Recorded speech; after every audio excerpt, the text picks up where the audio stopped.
So ayun po na what's up sa inyo dyan mga kahe. So gagawin natin tong rush order na cake.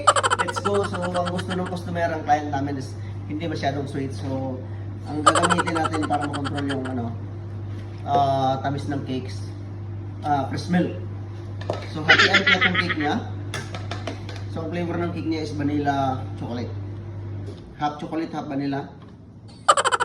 Kasi nga sabi niya, kontrolin niyo yung tamis ng cake.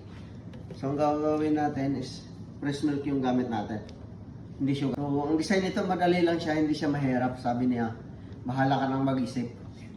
So binigyan pa tayo ng isipin, no? Actually, ayos lang.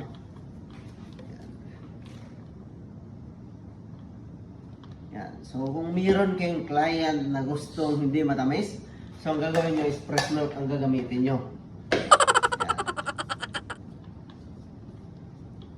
Matamis yan. Kaya ang gagamitin nyo, fresh milk. Yan.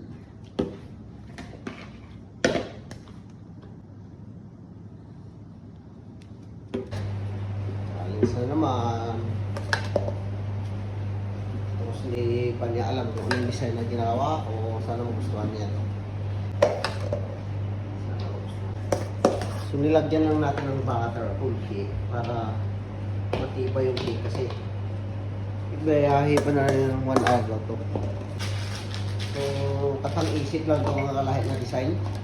Kasi yung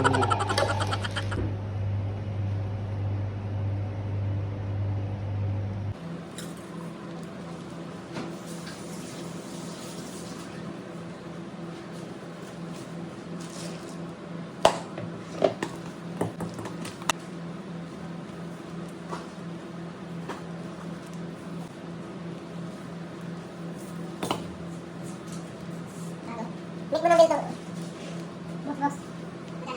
Wala.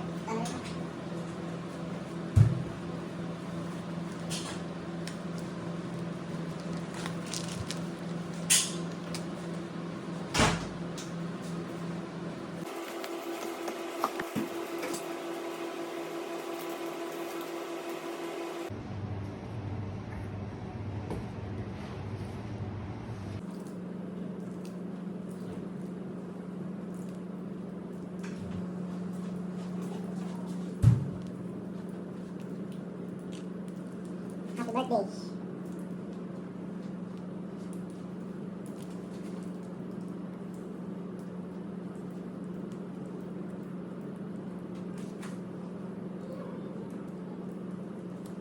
Ma'am. Mami. Yan ang ganda mo. Saan to? Itong restaurant? Blue side. Boss. Blue side. Yeah, blue side. Sound good. Yan o.